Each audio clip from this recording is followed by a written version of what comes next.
오늘 증거할 본문 말씀을 봉독해 드리겠습니다. 오늘 증거할 본문 말씀은 예레미야 31장 9절 말씀입니다. 예레미야 31장 9절 말씀을 봉독해 드리겠습니다. 그들이 울며 돌아오리니 나의 인도함을 받고 간구할 때에 내가 그들을 넘어지지 아니하고 물이 있는 계곡에 곧은 길로 가게 하리라. 나는 이스라엘의 아버지요 에브라임은 나의 장자니라. 아멘. 한 구절 더 봉독해 드리겠습니다. 호세아서 11장 8절입니다. 에브라임이여 내가 어찌 너를 놓겠느냐. 이스라엘이여 내가 어찌 너를 버리겠느냐. 내가 어찌 너를 아도마와 같이 놓겠느냐. 어찌 너를 수보인 같이 두겠느냐. 내 마음이 내 속에서 돌이키어 나의 궁율이 온전히 불붙듯 하도다. 아멘.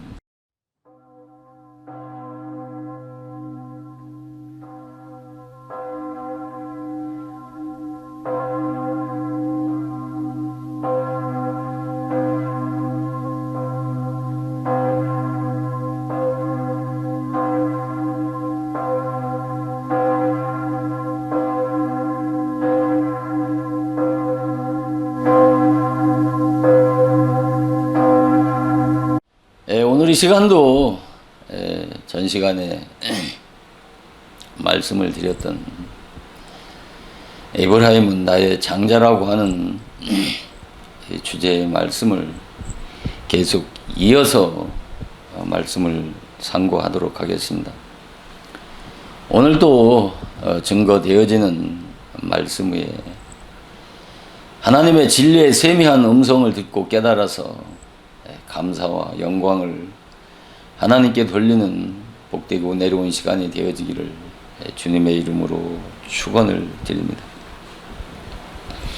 여기 봉독해드렸던 예레미야 31장 9절 하반절을 보면 나는 이스라엘의 아비요 에브라임은 나의 장자라고 말씀하고 있는 이 에브라임은 요셉의 차자를 에브라임이라고 말씀하시는 것이 아니라 전 시간에도 말씀을 드린 바와 같이 성경에서 특히 구약에서 에브라임 하면 북이스라엘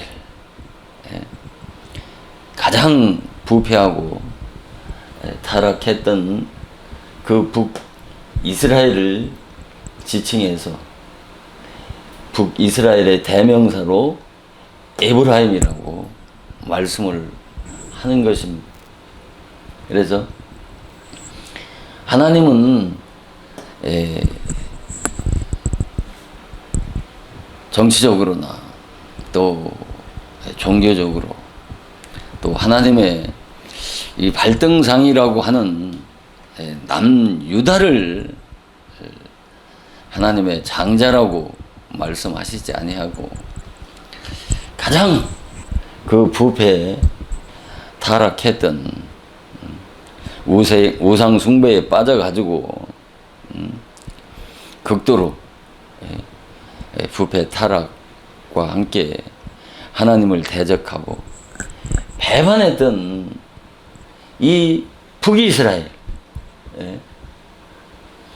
바로 이 북이스라엘을 왜 하나님은 나는 이스라엘의 아비라고 말씀하시고, 에브라임은 곧 이스라엘은, 북이스라엘은 나의 장자라고 이렇게 말씀을 하셨냐는 것이죠. 그래서 호세아서 11장 8절에 보면 에브라임이여 내가 어찌 놓겠느냐, 이스라엘이여 내가 어찌 버리겠느냐. 그러니까 타락하고 부패한 이스라엘을 버리지 아니하시겠다고 말씀을 하시면서 내가 어찌 너를 아드마와 또 스보인같이 멸망하게 내버려 두겠느냐는 것이죠. 그러니까 소돔과 고모라 성과 같이 멸망하지 아니하고 내 마음이 내 속에서 돌이켜서 나의 궁율이 온전히 불붙듯 하도다라고 말씀하신 것은 북이스라엘을 궁율하신 하나님의 마음으로 이스라엘을 버리지 아니하시고 구원하실 뿐만 아니라 나의 하나님의 장자로 하나님께서 부르시겠다 하시는 말씀이 아니겠습니까? 그래서 이 구속사적인 측면에서 남유다가 아닌 북이스라엘이 장자가 되어진 것은 바로 영적 이스라엘인 이방에게 이 장자권이 넘어갈 것을 보여주는 말씀인 것입니다. 그래서 역사적으로나 율법적으로는 또한 북이스라엘이 장자지만 영적으로는 영적 이스라엘인 이방이 장자가 되어질 것을 말씀을 하시는 것입니다.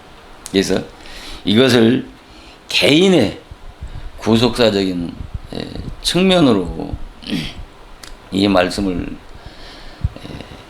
이해하고 깨닫는다면 바로 율법 아래에 있는 자가 장자가 되는 것이 아니라 바로 율법을 통해서 죄를 깨닫고 회개해서 내가 구원이 필요한 죄인이라고 하는 것을 철저하게 깨달은 자가 그리스도 안에 있는 그 복음으로 거듭나면 바로 영적인 장자가 되어지는 것이란 말입니다.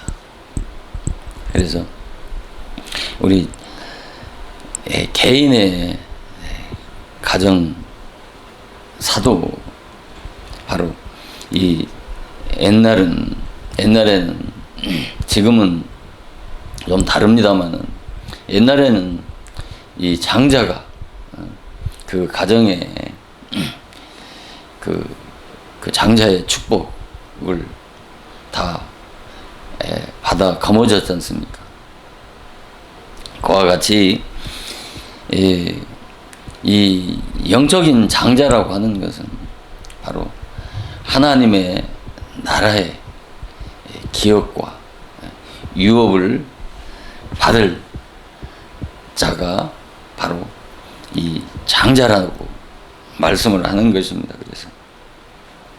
그래서 이스라엘의 전통적으로는 마지가 장자가 되지 않습니까?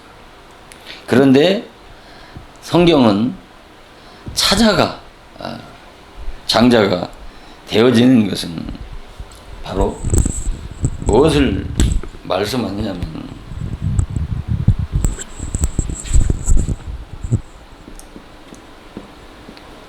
이 맞이가 뭐예요? 장자가 장자가 되어지 않습니까? 그런데 성경은 이 차자가 장자가 되지 않습니까? 이것은 무엇을 말씀하느냐면 이 맞이는 뭐예요? 이 율법 신앙을 상징한다면 이 차자는 바로 복음 신앙을 말씀하는 것입니다. 맞이는 율법 신앙이고 차자는 바로 복음 신앙을 상징하는 것입니다. 그래서 이것은 율법 신앙을 통해서 죄를 깨닫고 회개한 자가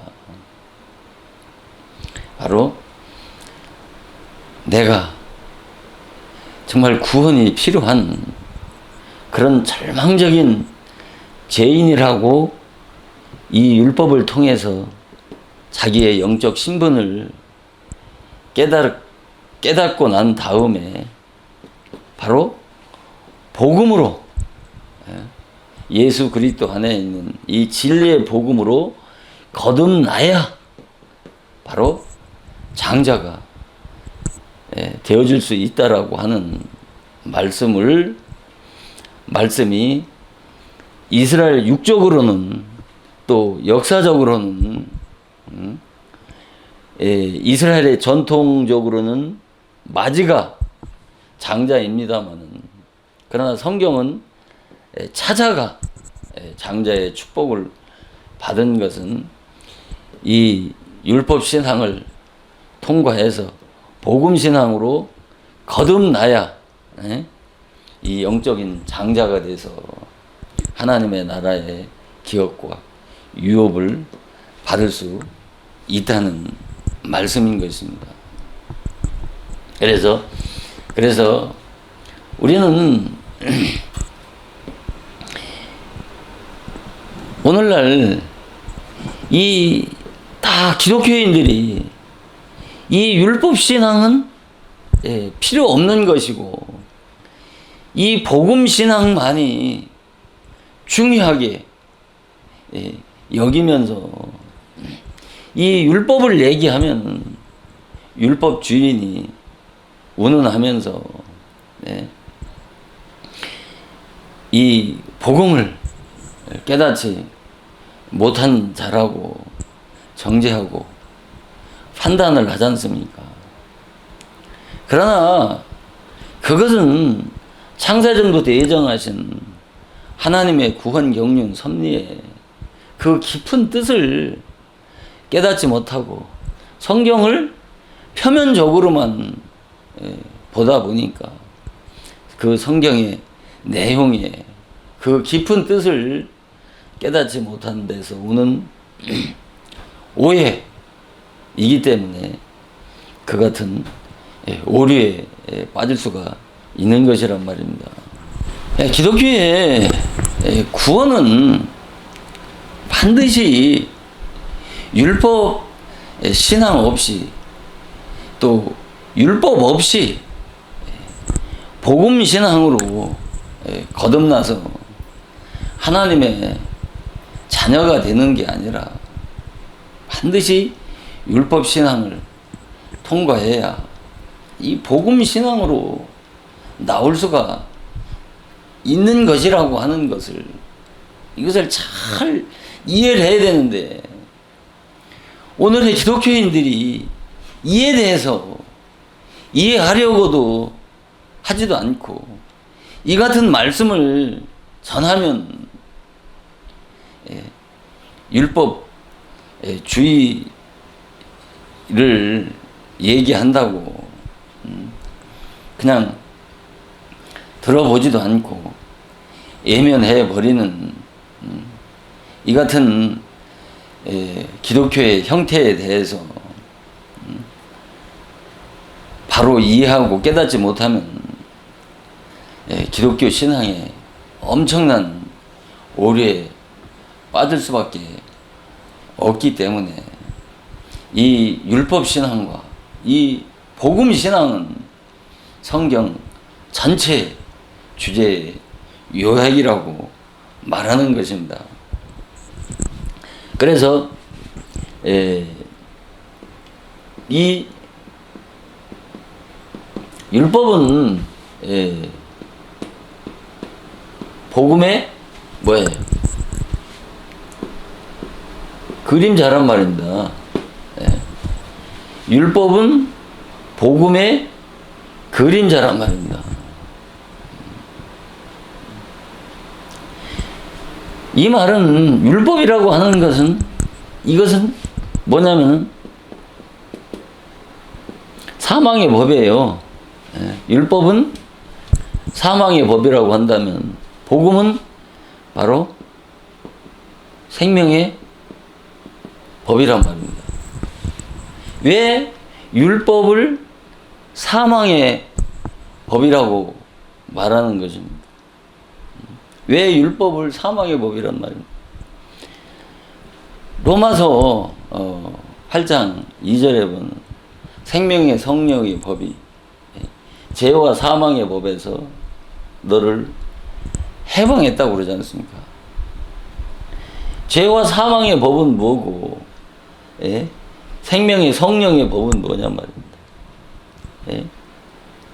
왜 사망의 법이라고 하느냐면 왜 사망의 법이라고 그러겠어요? 여기에는 율법은 생명이 없기 때문에 우리 육신이 왜 죽습니까? 육신은 유한한 육신의 생명만 있기 때문에 인간은 언제나 죽는 것이란 말입니다. 그래서 우리의 영혼이 그 영생이 되시는 그 예수 그리스도의 은혜를 힘입지 못하면 우리의 영혼 또한 멸망할 수밖에 없는 것이죠. 이 사망의 법, 이 생명의 법, 그러니까 이 사망의 법인 이 사망의 법인 이 율법, 이 사망의 법인 율법을 가지고 바로 생명의 법인 복음으로 가장해서 가르치고 또 꾀이기 때문에 이런 자들을 율법의 사명자라고 하는 거예요. 아니, 이 율법의 사명자를 뭐라? 음녀라고 하는 거예요. 사망의 법인 율법을 가지고 생명의 법인 복음을 가장해서 사람을 꾀이고 또 미혹하기 때문에 이 율법의 사명자를 뭐라? 음녀라고 말하는 것입니다. 음행이니 또 음녀니 간음이라고 하는 것은 무엇입니까? 남편 있는 자나 또 있는 여자나 또 아내가 있는 남자가 다른 남자나 여자와 어떤 부적절한 관계를 갖게 되면 그것을 뭐 음행이니 음녀니 간음이라고 하지 않습니까? 그러니까 이 사망의 법인 이 율법을 가지고 이 생명의 법인 복음을 가르치는 줄 알고 있다니까요. 그러니까 율법 아래 있는 자들은 이 사실을 모르는 거예요. 이 사망의 법인 율법을 가지고 생명의 법인 복음을 전하는 줄 알고 있단 말입니다. 그래서 이 사망의 법인 율법 아래에서 생명의 법인 복음 안으로, 그리스도의 복음 안으로 돌아와야, 내가 사망의 법인 율법 아래에서 사단의 종로로 타였다고 하는 것을 그때서 비로소 깨달을 수가 있는 것이란 말입니다. 그러니까. 그래서 이 사망의 법인 율법을 가지고 이 생명의 법인 복음을 가장해서 속이고 또 그렇게 꾀이고 가르치는 자를, 바로 이 율법의 사명자를 성경은 음녀라고 말하는 것입니다. 무슨 음녀라고 그러니까, 성경에서 음녀라고 그러니까 무슨 다른 남자와 다른 여자와 그런 부적절한 통관하는 것을 음녀라고 하는 것이 아니라, 영적인 음녀는 바로 사망의 율법의 말씀을 바로 생명의 법인 복음으로, 복음이라고 그렇게 가르치고 또 그렇게 배우는 자들을 음녀라고 말하는 것입니다. 그래서 이 사망의 법은 뭐냐면 바로 율법의 말씀이라고 하는 거예요. 이것을 성경은 율법의 말씀이라고 하는 것이고, 생명의 법인 복음을 이 진리의 말씀이라고 하는 것이죠. 이 율법의 말씀을 또 다른 말로 율법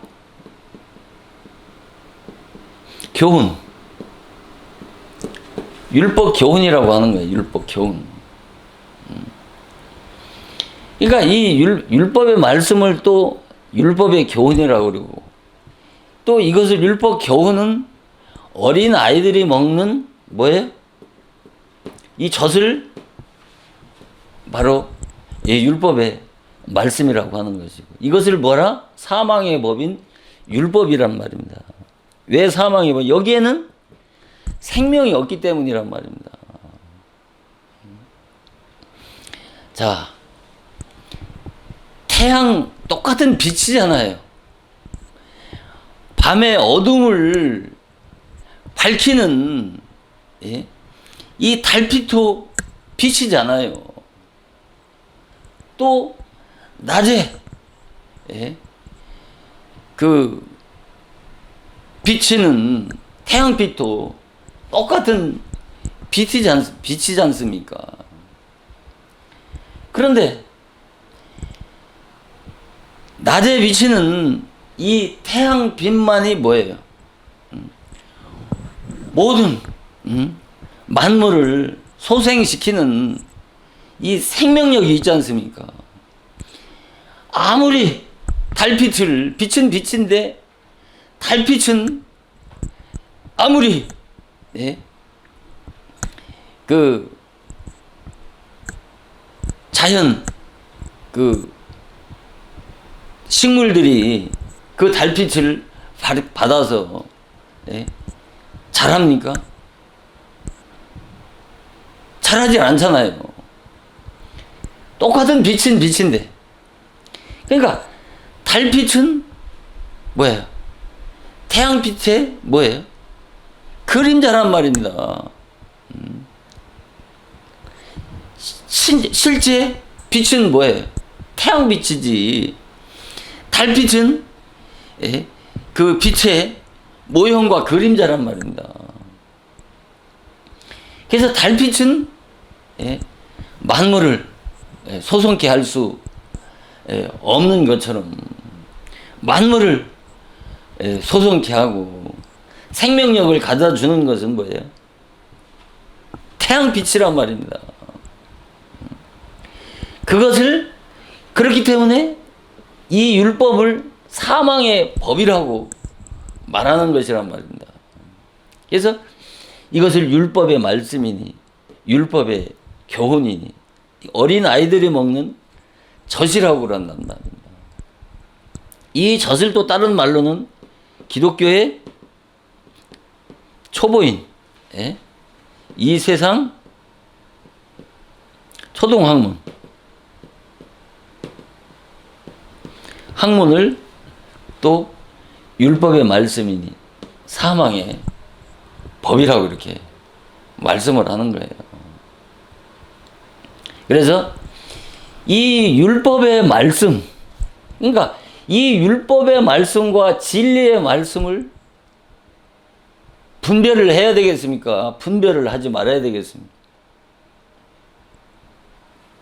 이 율법의 말씀과 진리의 말씀을 분별해야 되는 것입니다.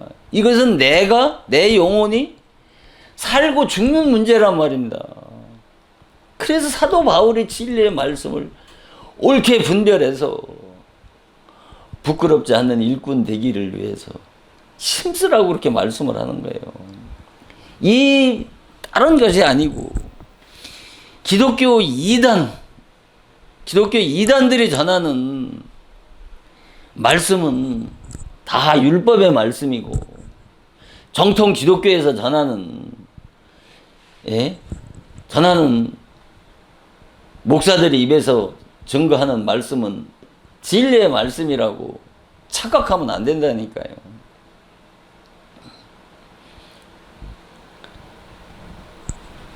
오히려 기독교 이단이라고 하는 자들 가운데 그들 가운데 도리어 참 생명의 진리의 말씀을 전하는 곳이 너무 많다니까요. 정통 기독교 안에서 보수라고 하는 정통 기독교 안에서 이 율법의 말씀을 전하면서 바로 진리의 말씀을 전한다고 그렇게 가르치니까 전부 속는 거예요. 그래서 이 율법의 말씀을 이 율법 교훈의 젖만 먹게 되면 여기에는 뭐가 없어요? 생명이 없기 때문에 뭐가 없어요? 이 영생이 없는 것이란 말입니다. 그래서 이 선악과와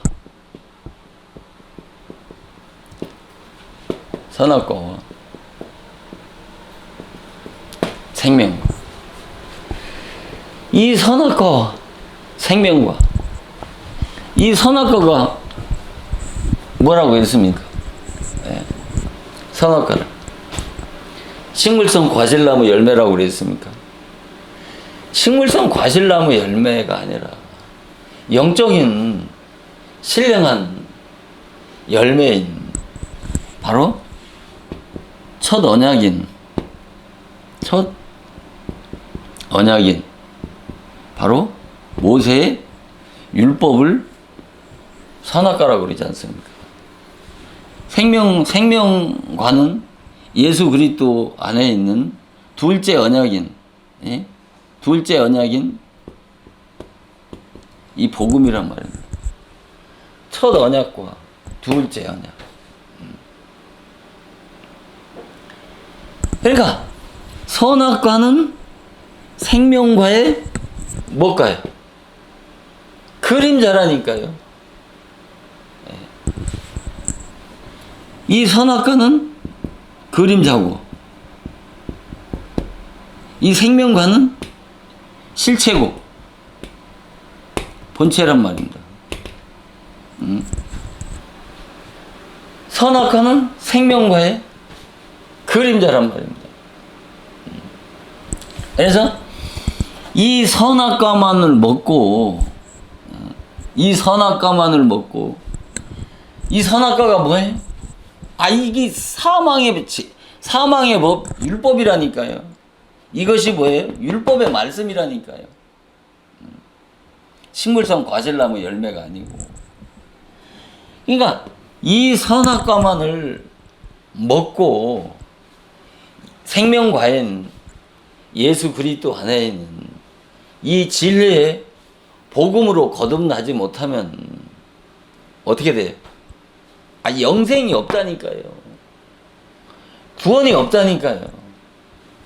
반드시 이 선악과, 그러니까 선악과만 먹고 생명과를 먹지 못하는 것을 영적으로 뭐라? 음행이라고 하는 것이고, 이것을 우상을 섬기고 있다는 거예요. 이게 우상 숭배라니까요. 이게 율법 아래에 있는 것, 선악과 아래, 그 율법 아래에 있는 것이 뭐예요? 아니, 이게 본남편이잖아요. 이건 피남편이고. 이 본남편 안에 있지 아니하고, 이 피남편 아래에 있으니, 피남편 아래에서, 먹고 마시니까, 이것을 복음사적인 면에서 보면, 주님이 하나님 편에서 보면, 이것이 뭐예요? 다 음행이고, 우상이잖아요. 그래서 생명과를 먹지 못하고 선악과만 먹는 것을 우상의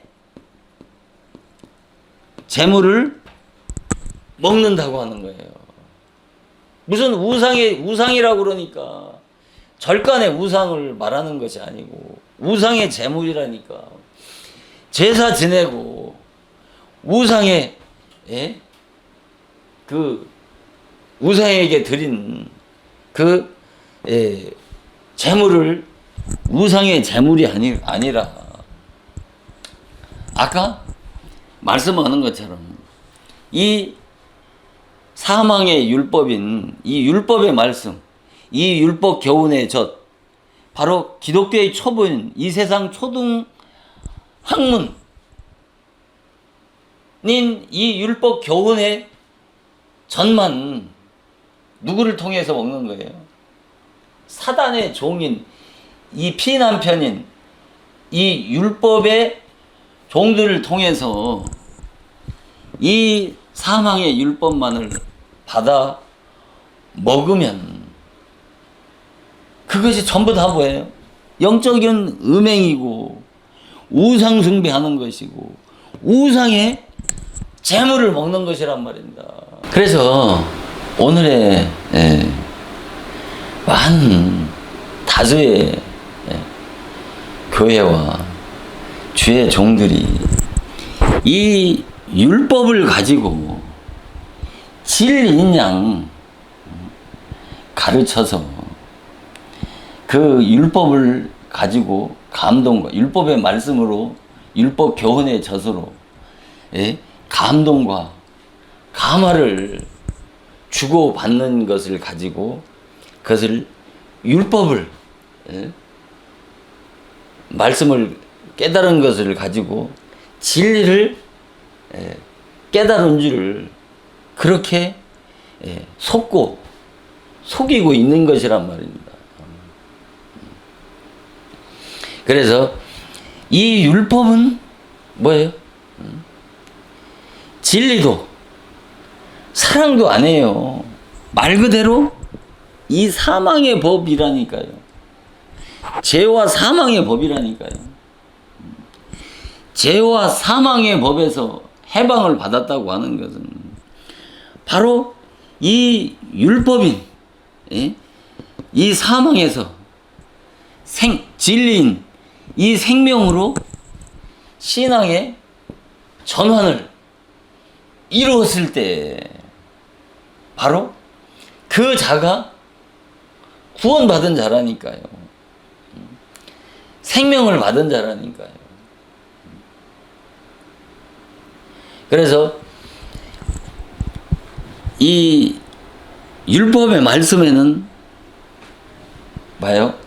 뭐가 없어요? 진리도 생명도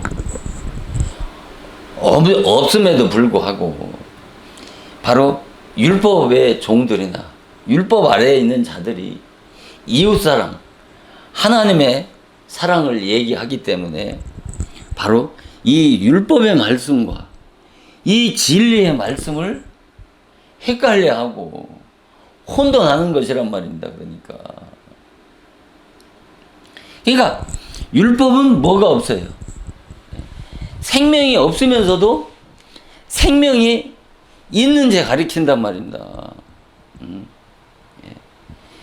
이 죄와 사망의 법을 가지고 생명의 성령의 법인 진리인 줄, 복음인 줄을 그렇게 가리키기 때문에 바로 이 사망의 법, 이 율법의 말씀을 생명의 법인 복음으로 그렇게 착각하고 알기 때문에 오늘날 하나님은 그런 자들을 음행하는 자요, 우상 숭배하는 자요, 우상의 재물을 먹는 자라고 말씀하시는 것이란 말입니다. 이같이 이 율법과 이 복음이라고 하는 것을 정말 좌우로 명확하게 구분할 수 있다고 하는 것이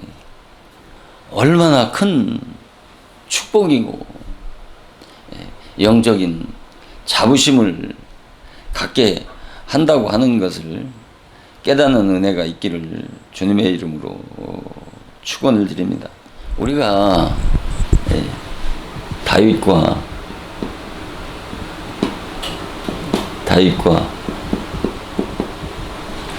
사울을 보면 우리가 복음사적으로 다윗은 바로 복음의 종이 그림자라면 이 사울은 율법의 종의 그림자인 것입니다. 그래서 다윗과 사울 육신적으로 보면 누가 잘났습니까?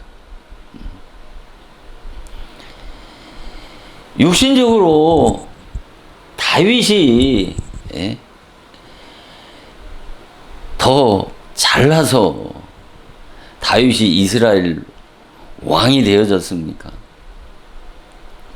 그렇지 않잖아요.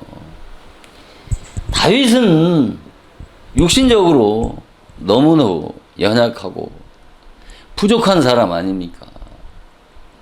자랑할 만한 것은 전무한 그런 사람이 아니었습니까? 육신적으로 보면.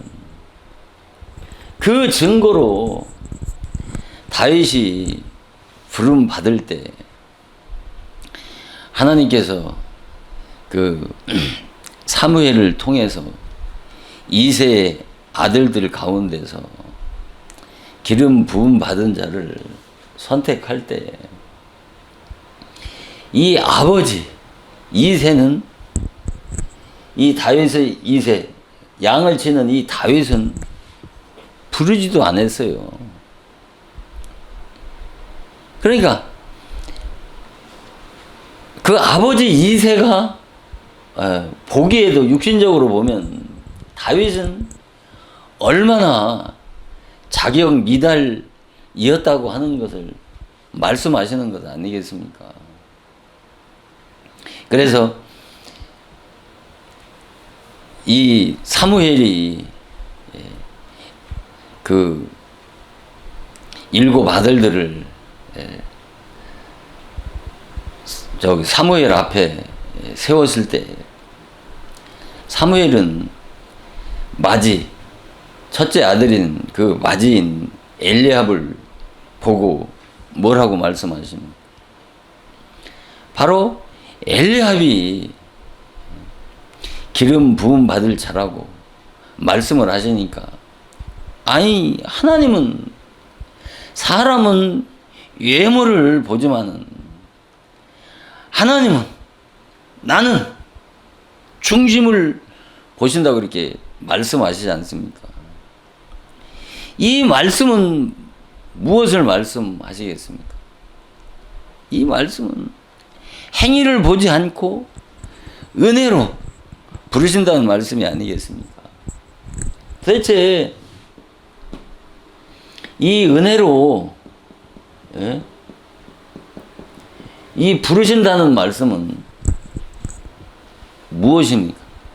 이 말씀을 잘 이해를 해야 되는 것입니다.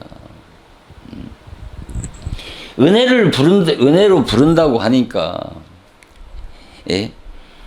그냥 어떤 행위와 상관없이 은혜로 부른다고 하니까 영지주의자들과 같이 이 도덕률에 순종하기 위해서는 예, 이 육체의 욕구를 자제할 필요가 없다고 말하면서 육체의 행위와 이 죄악의 행위가 영혼 구원을 받는데 아무런 상관이 없다는 것이죠. 상관없으니까 어떻게 한다는 거예요? 그냥 예수만 믿으면 구원을 받는다는 것이죠. 육체의 행위나 죄악의 행위와 상관없이 도덕률에 순종하기 위해서는 도덕률은 바로 도덕법에 순종하기 위해서 육체의 욕구를 자제할 필요가 없다는 것이죠. 여러분, 아니 육체의 욕구대로 산다고 생각해 보세요. 이 세상이 어떻게 되겠는가? 무법천지가 되지 않겠습니까? 그리고 인간의 육체의 행위와 죄악의 행위가 영혼 구원과는 아무런 상관없이 예수만 믿으면 구원을 받는다고 하는 이 영지주의자들의 주장과 같이 이것이 기독교의 구원의 원리라고 한다면, 이것이 기독교의 구원의 원칙이라고 한다면, 여러분, 이 세상이 어떻게 되겠습니까? 그리고 하나님의 나라에, 하나님의 나라는 뭐예요? 이 인격을 가지고 들어가는 세계예요. 이 땅에서 사는 존재의 이유가 내가 이 인격을 만들어서 하나님의 나라에 들어가서 살 수 있을 그런 인격을 만드는 것이라니까요. 아니 그냥 제 멋대로 제 마음대로 자행자정하면서 사는 그런 인간이 예수 믿으면 구원을 받고 하나님의 나라에 들어간다면 이 하나님의 나라는 뭐가 돼요? 무법천지가 된다니까요.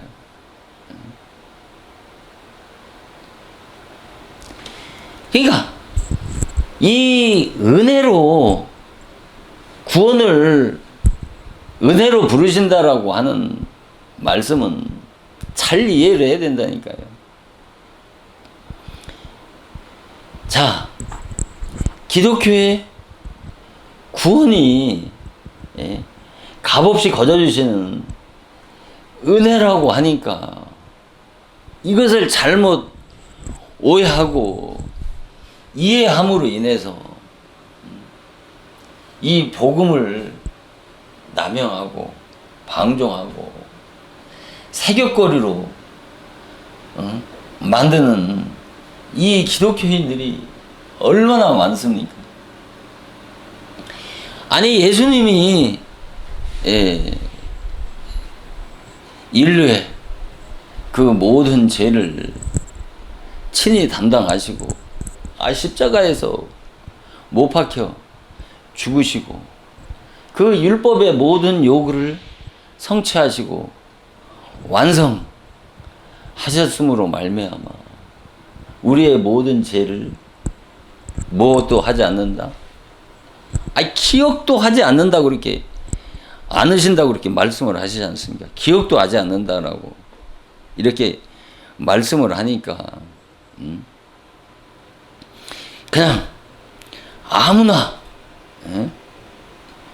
그냥 인간을 구원하는 것이 아무나 그냥 인간을 구원은 하는 것이 그것이 하나님의 은혜고 사랑이라고 생각하고 신앙생활 한다면 이 기독교의 구원을 몰라도 너무나도 모르는 무지라고 하는 것을 깨달아야 되는 것입니다. 자랑할 만한 그런 율법의 의로 부르는 것이 아니라 기독교의 구원은 값없이 거저주시는 은혜로 부르신다라고 하시는 말씀은 바로 율법을 통해서 죄를 깨닫고 회개해서 율법의 의로는 구원받을 수 없는 죄인이라고 깨닫고 고백하는 자가 어떻게 해요? 그리스도를 간절히 사모하고 찾는 그런 심령에게 뭐예요? 값없이 거저주시는 은혜를 베풀어 주시는 것이지 제 멋대로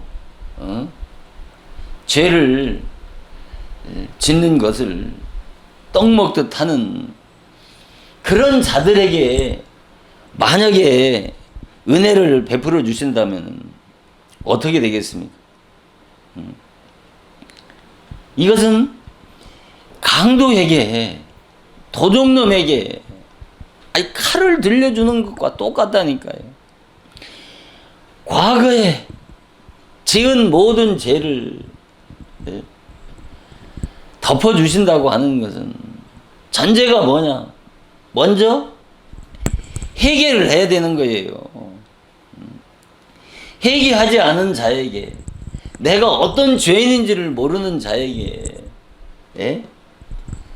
값없이 거저주시는 은혜를 베풀어 주신다면 그것은 하나님은 죄를 어떻게 하는 거예요? 조정하시는 분이 된다니 불의한 하나님이 되신다니까요. 하나님께서 이스라엘 민족을 선민으로 택하셨지 않습니까? 선민으로 택했다는 것은 창세전부터 예정하신 그 선택을 통해서 택하신 자들이라고 말씀하는 것 아니겠습니까? 이스라엘을 선민으로 부르셨지 않습니까? 그러면 그 예정과 선택을 통해서 부르신 이스라엘 민족을 구원하심에 있어서 그 출애굽 역사는 바로 구원받아야 할 그리스도인의 한 사람 한 사람의 그 신앙의 노정을 말씀하시는 것이란 말입니다. 그래서 출애굽 전에 이 유월절 사건은 좁은 의미의 구속론이라고 한다면 이 넓은 의미의 구속론은 바로 이스라엘 민족이 어디서 나와요? 애굽에서 나오잖아요. 애굽에서 나와서 어디를 통과합니까? 이 홍해를 통과하잖아요. 홍해를 통과해서 어디로 나옵니까? 광야로 나오잖아요. 그 다음에 요단강을 건너서 약속의 땅 가나안에 들어가지 않습니까? 아니 이스라엘 민족을 출애굽 6월절에 6월절 역사는 6월절 사건은 그 구원의 모형 아닙니까? 그러면 그들이 구원을 받았으면 어떻게 해요? 아니 바로 홍해와 광야 요단강을 거치지 아니하고 바로 어떻게 해요? 이 가나안으로 들어가야 맞는 것 아닙니까? 그런데 왜 애굽이라고 하는 이 죄악 세상에서 나와서 이 홍해와 광야와 요단강을 거쳐서 어디로 가요? 가나안으로 들어가지 않습니까? 이 애굽을 뭐예요? 죄악 세상이라고 한다면 이 홍해는 뭐예요? 물세례를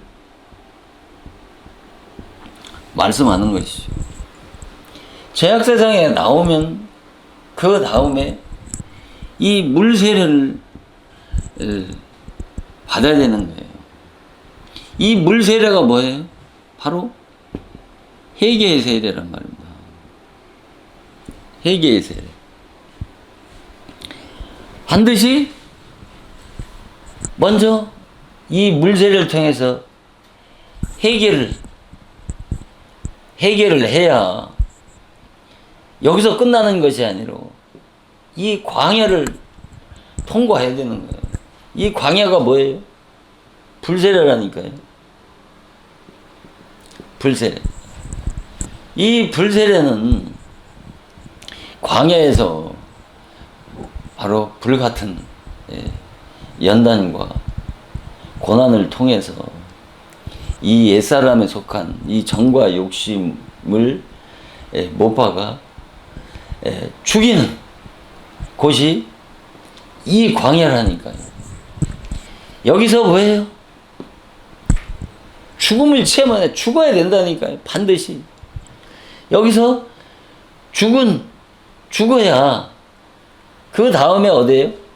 이 요단강은 뭐예요? 성령 세례를 상징하는 거예요. 성령 세례. 그러니까 여기서 광야에서 애굽에서 나와 가지고 이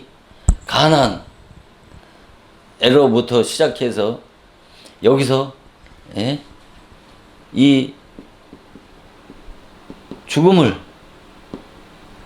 체험해야 그 다음에 어떻게 이 요단강 성령 세례 곧 복음으로 거듭나야 어떻게 돼요? 하나님의 자녀가 돼서 이 약속의 땅 가나안에 들어갈 수 있는 것이란 말입니다. 자, 보세요. 자, 여기에서 광야에서 이 1세대들은 다 죽잖아요. 1세대들은 다 죽잖아요. 그런데 이 2세대들이 어디 들어가요? 이 가나안을 들어가잖아요. 그러니까 그리고 1세대들 가운데 누가 들어갑니까? 갈렙과 이 여호수아.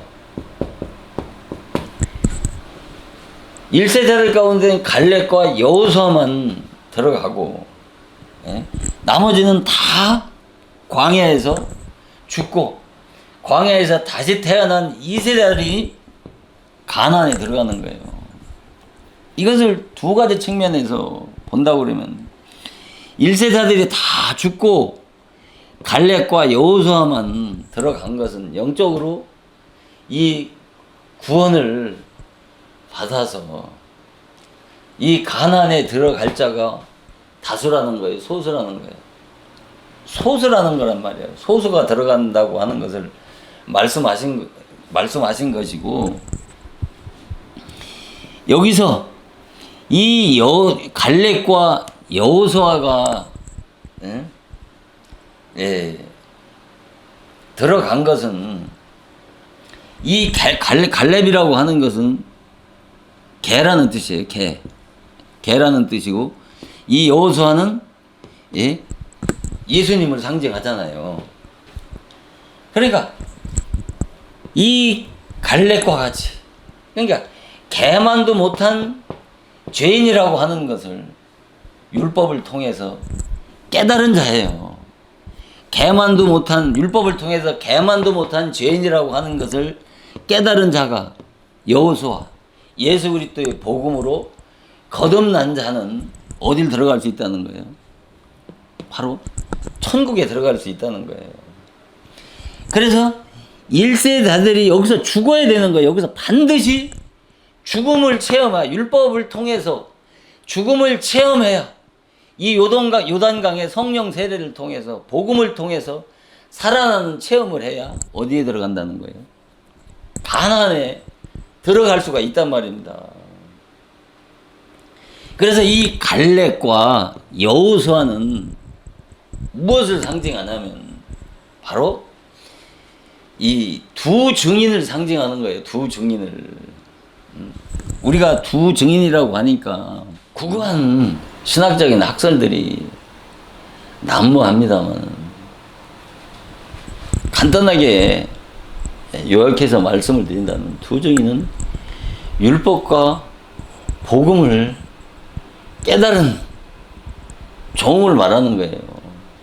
그러니까 율법과 복음을 깨달았다고 하는 것은 바로 율법을 통해서 죽음을 체험한 자가 복음으로 다시 살아난 체험을 한 자가 누구예요? 두 증인이라니까요. 이 말은 구약 율법을 통해서 죄를 깨닫고 회개한 자가 바로 복음으로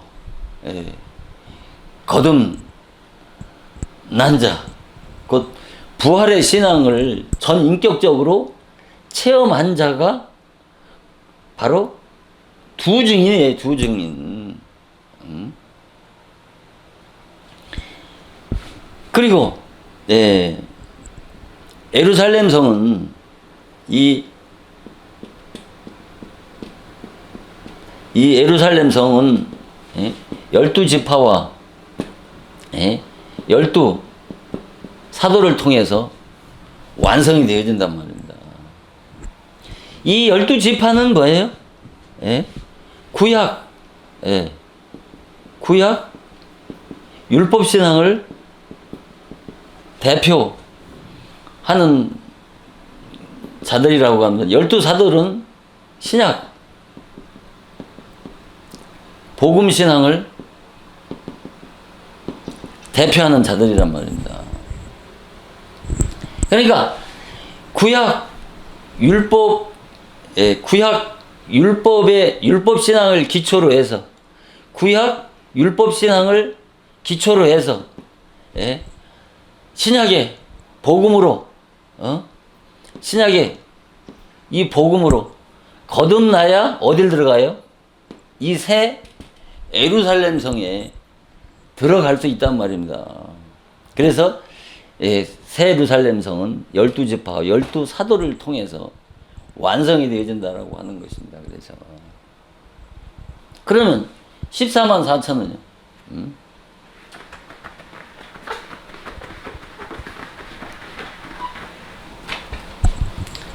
이 14만 이 4천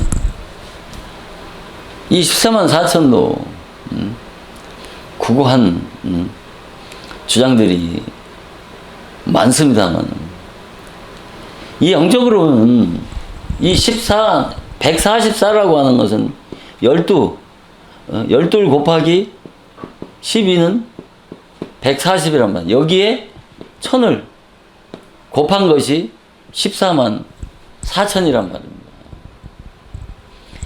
그러니까 이 12는 신약의 구원의 수란 말입니다. 아니 신약에 구원의 수고 완전수란 말입니다.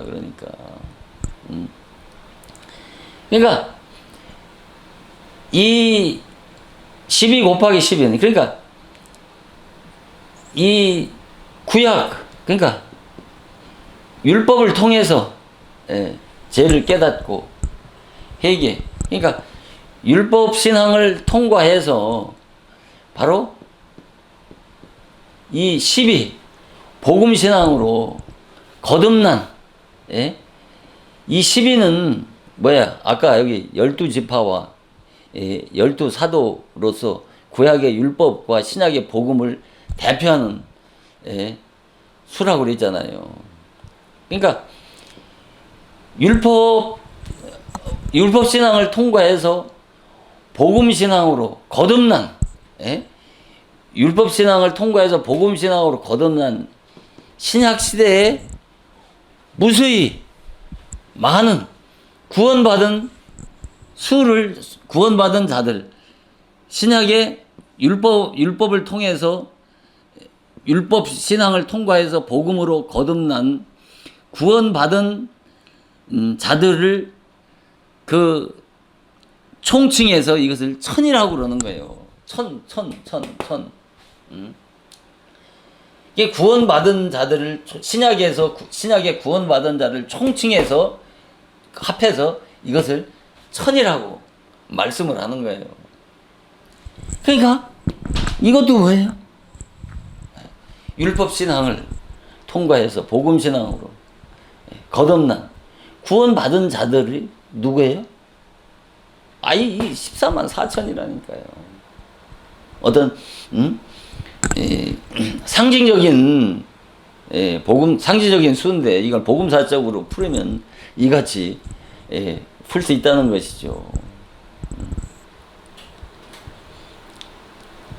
그러니까 이 천수라고 하는 것은 천이라고 하는 건 어떤 죄한된 수를 말씀하는 것이 아니고 신약 시대에 구원받은 자들 율법을 통해서 복음으로 거듭나는 자들을 총칭 그 수가 몇 명인지 알 수 없지만은 그 수를 천이라고 말씀하는 거예요. 그래서 신약 시대에 구원받은 자들을 이것을 14만 4천이라고 하고 바로 이것을 또 다른 말로는 두 증인이라고 하고 바로 이 예루살렘 성에 들어갈 자들이 바로 구약 율법 신앙을 기초를 통해서 복음 신앙으로 거듭나야 바로 새 예루살렘 성에 들어갈 수 있다고 이렇게 말씀을 하시는 것이란 말입니다. 그래서 우리가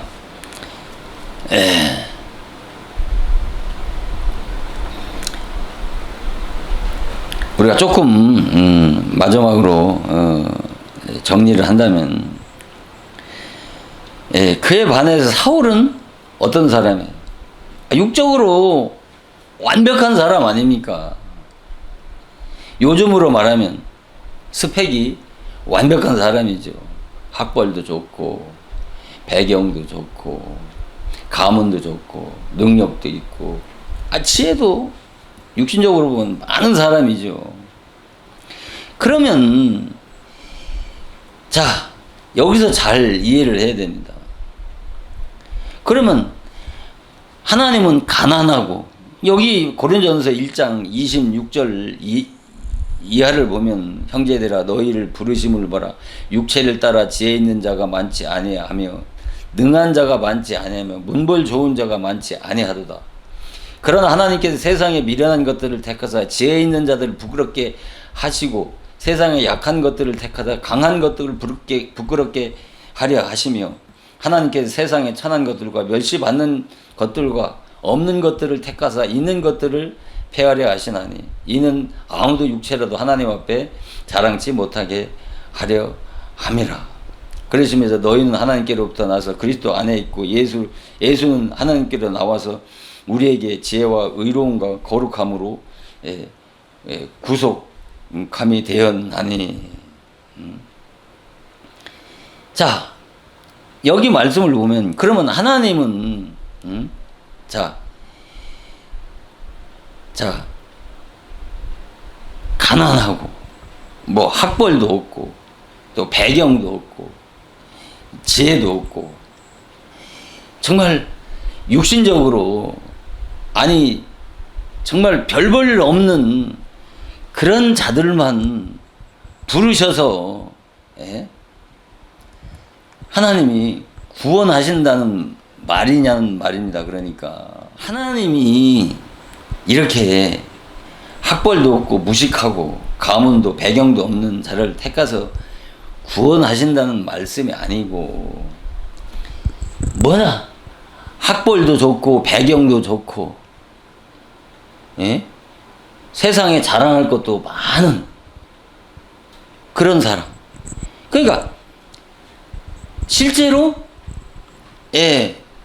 육신적으로 별 볼 일 없는 사람들이 예수를 믿으러 나오는 수가 다수지요. 왜 그렇게 했습니까? 학벌 좋고 배경 좋고 가문 좋고 자랑할 건 많은 사람들은 이런 사람들은 하나님 앞에 나올 수 있는 기회가 적습니까? 많습니까? 그런 사람들은 많지요. 그러니까 잘난 교회에서 신앙생활 하는 사람들을 보면은 잘난 사람보다 못난 사람이 다수인 이유가 이 때문인 것이죠. 그러나 여기서는 그런 차원으로도 이해할 수 있지만은 그러나 뭐냐면은 가난하고 또 학벌도 없고 무식하고 가문도 배경도 없는 자들을 택해서 구원하신다고 하시는 말씀은 잘난 자나 못난 자는 할 것 없이 자신이 먼저 율법을 통해서 회개해서 자신이 얼마나 악한 죄인인 줄을 깨달았느냐에 따라서 하나님이 부르시는 것이지 어떤 육신적인 배경, 돈 있고 없고 돈 많고 부한 사람은 안 부르시고 가난하고 별 볼 일 없는 사람만 부르신다는 말씀이 아니란 말입니다. 돈이 있든 없든 가난하든 부하든 하나님이 부르시는 전제의 조건이 뭐예요?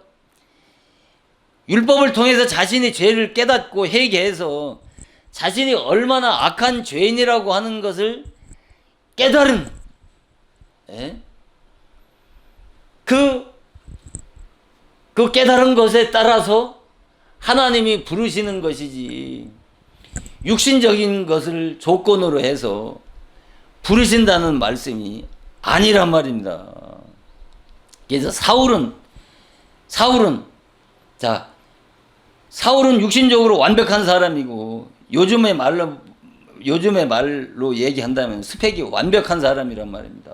학벌 좋고 배경 좋고 능력도 많고 가문도 좋은 그런 사람이고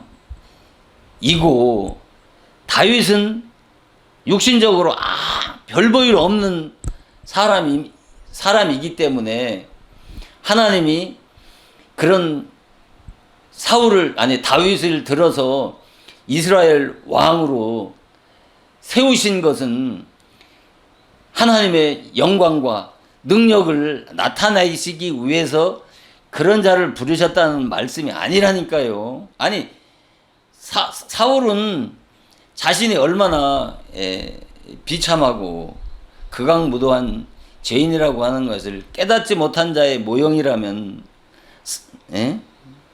다윗은 자신이 구원이 필요한 비참한 죄인이라고 하는 것을 깨달은 자의 모형과 그림자라니까요. 그래서 하나님 앞에 선택받고 하나님 앞에 부름받아서 하나님의 나라의 장자의 축복을 받기 위해서는 먼저 어떻게 해야 돼요? 율법을 통해서 내가 죄를 깨달아야 된다니까요. 죄를 깨닫고 회개해서 내가 구원이 필요한 극악무도한 쩔망적인 죄인이라고 하는 것을 깨달아야 복음으로 거듭나서 하나님의 자녀가 되어질 수 있다라고 하는 말씀이지. 다윗은 육신적으로 못났고 사울은 육신적으로 잘났기 때문에 버림받고 선택받았다고 하는 말씀이 아니고, 그 기준이 뭐예요? 내가 어떤 죄인이라고 하는 것을 깨달았느냐 못 깨달았느냐에 따라서 그가 하나님 앞에 나와서 신앙생활을 한다 할지라도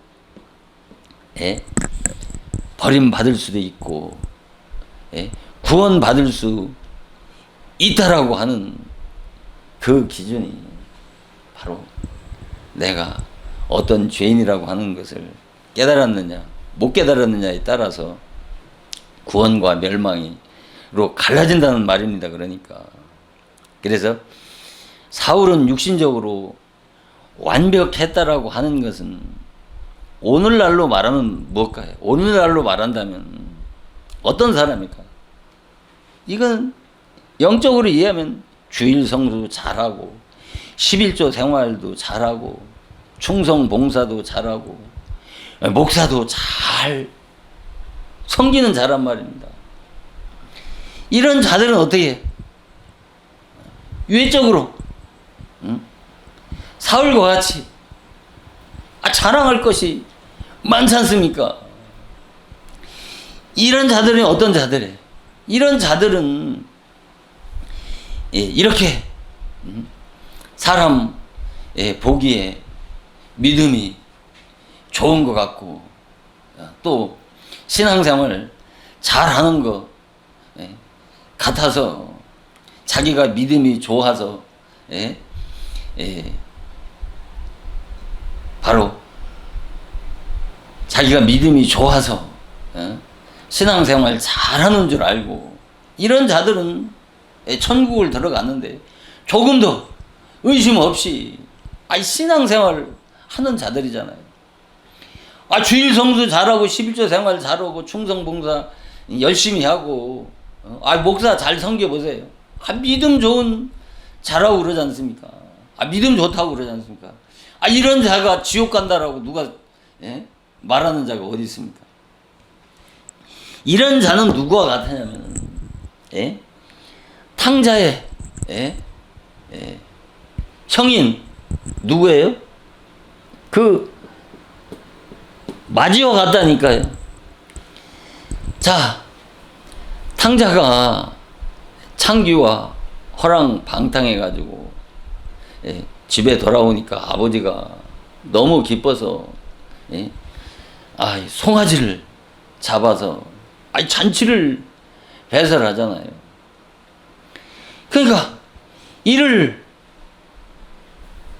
본 그 마지가 뭐라고 합니까?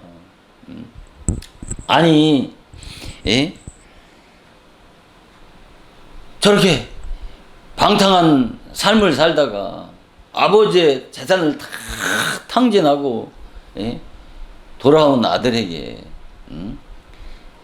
잔치를 배설하는 걸 보고 그 마지가 어떻게 했다고 그래서 대노했다는 노했다고 그러지 않습니까? 막 화가 나가지고 화가 치밀어 올라가지고 어떻게 이럴 수가 있냐는 것이죠. 그러면서 뭐라고 그래요? 나는 아버지에게 철저하게 뭐 했다는 거예요? 순종했다라고 그러잖아요. 그런데도 불구하고 뭐예요? 그 염소 새끼 하나 잡아서 주지 않았는데 탕자는 그 허랑방탕한 삶을 살다가 뭐가 잘했다고 그에게 그런 아버지의 그런 대접을 받느냐는 것이죠. 이것을 문자적으로 이해하면 안 된다니까요. 탕자는 율법을 통해서 내가 얼마나 악한 죄인이라고 하는 것을 깨달은 자의 모형과 그림자라면, 이 마지는 내가 어떤 죄인지를 깨닫지 못한 자의 모형과 그림자라니까요. 그러니까 그 대표적인 말씀이 뭐예요? 탕자가 집에 돌아와서 아버지한테 뭐라고 해요? 나를 품꾼의 하나로 봐달라는 것이죠. 아들이라고 하는 걸 감당치 못하겠으니까 품꾼의 아들, 품꾼의 하나로 봐달라는 것은 종으로 봐달라는 것이죠. 그 당당하게 큰소리 치면서 나갈 때와 돌아왔을 때 얼마나 차이 납니까? 나를 아들로 보지 말고 품꾼의 아들로 봐달라고 하는 것은 바로 거기에 나라고 하는, 내 마음대로라고 하는 그 나라고 하는 것이 거기에 찾아볼 수 있습니까? 그것은 뭐 자기는 죄인이라고 하는 것 외에 아무것도 자랑할 만한 것이 아무것도 없다는 것이죠. 이게 얼마나 겸손합니다. 이 자리까지 내려가야 그런 자에게 구원의 은혜를 베풀어 주시는 것이지, 제 멋대로 죄를 짓는 것은 무슨 떡 먹듯 하면서 제 멋대로 사는 그런 인간에게 구원의 은혜를 베풀어 주신다면 하나님은 불의한 하나님이라니까요. 죄를 짓게 조장하는 하나님이라니까요. 그래서 먼저 신앙은 이 율법 신앙의 기초가 있어야 된단 말입니다. 이 율법 신앙의 기초가 없이는 복음 신앙으로 거듭날 수가 없단 말입니다. 히브리서 7장 18절 19절에 보면은 계명은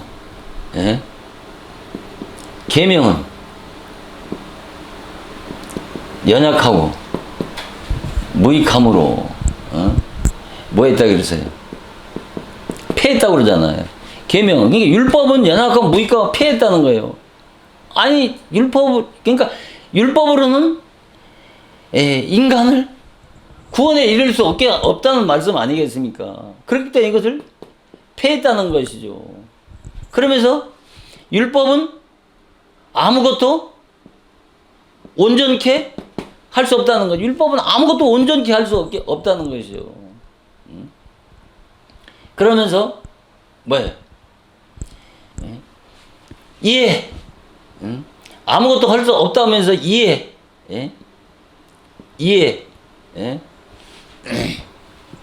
더 좋은 소망이 생기나니. 그러면서 뭐라고 그래요?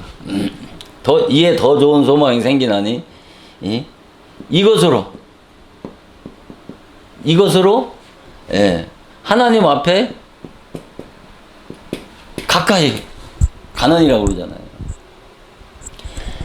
자, 다 어떻게 돼? 여기까지만 중요하게 생각한다니까요.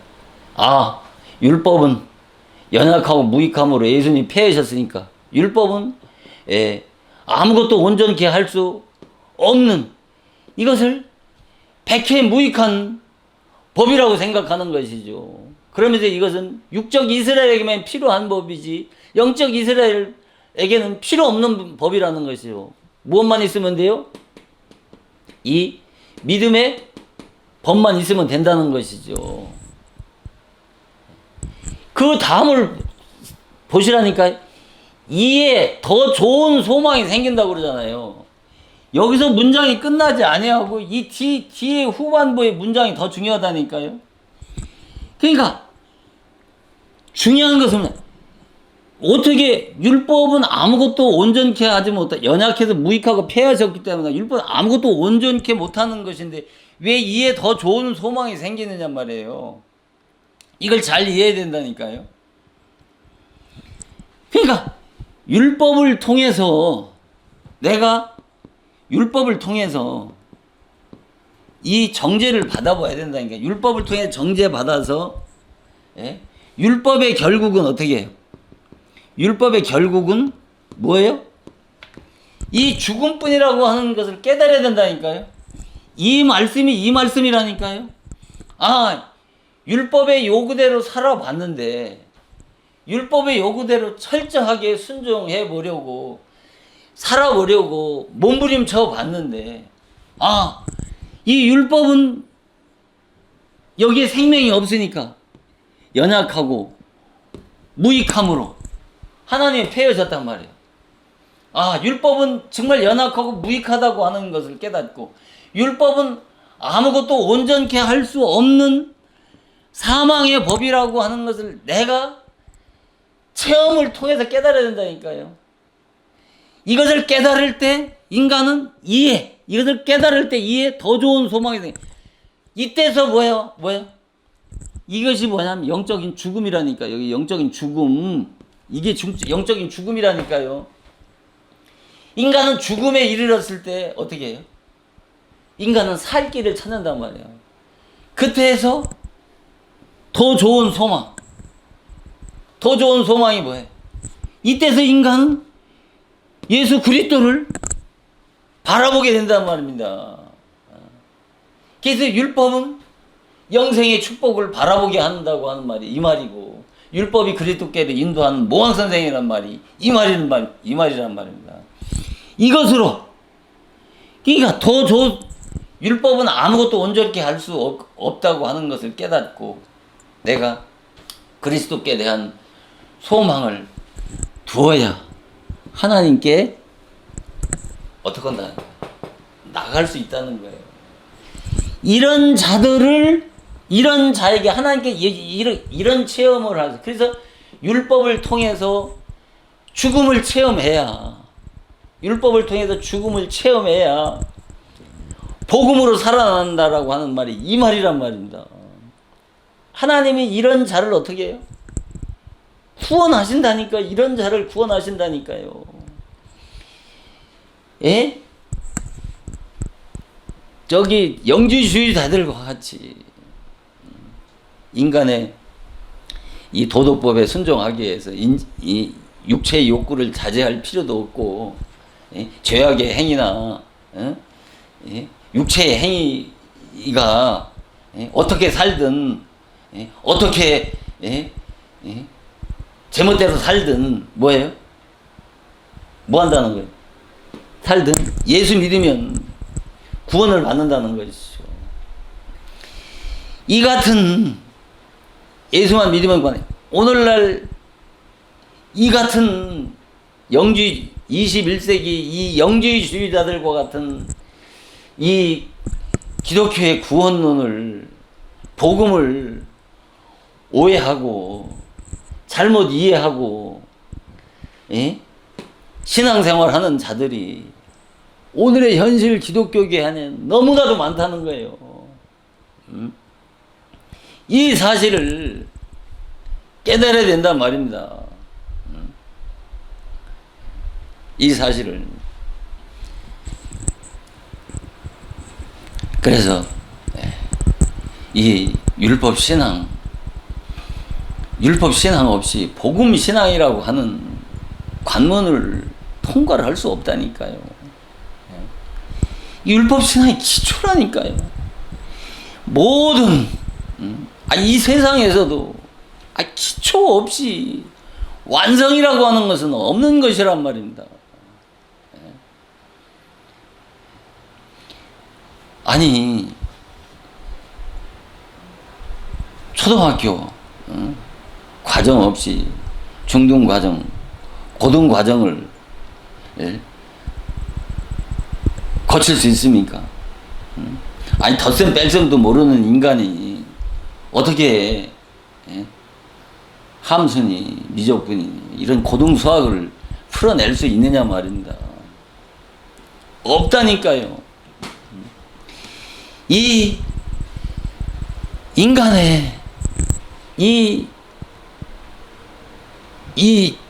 뭐냐면 이 올바른 이 성품 인격이 먼저 바르게 세워져야 된다니까요. 이 성품 인격이 이 인격이 도덕적인 수준도 되지 못하는 그런 인간에게 아니 복음이라고 하는 것은 은혜라고 하는 것은 강도에게 칼을 들려주는 꼴과 똑같단 말입니다. 이 같은 사실을 깨닫고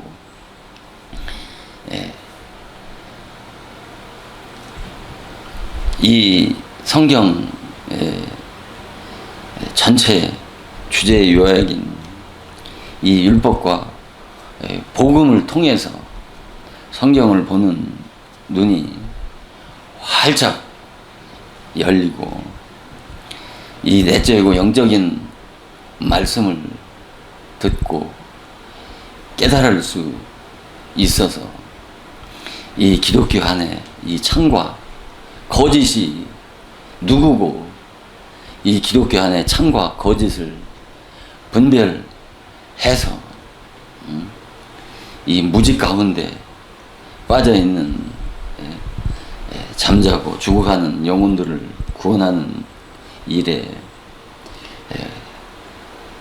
헌신하고 충성하는 주의 종들이 다 되어지기를 주님의 이름으로 축복하고 잠깐 기도하시겠습니다.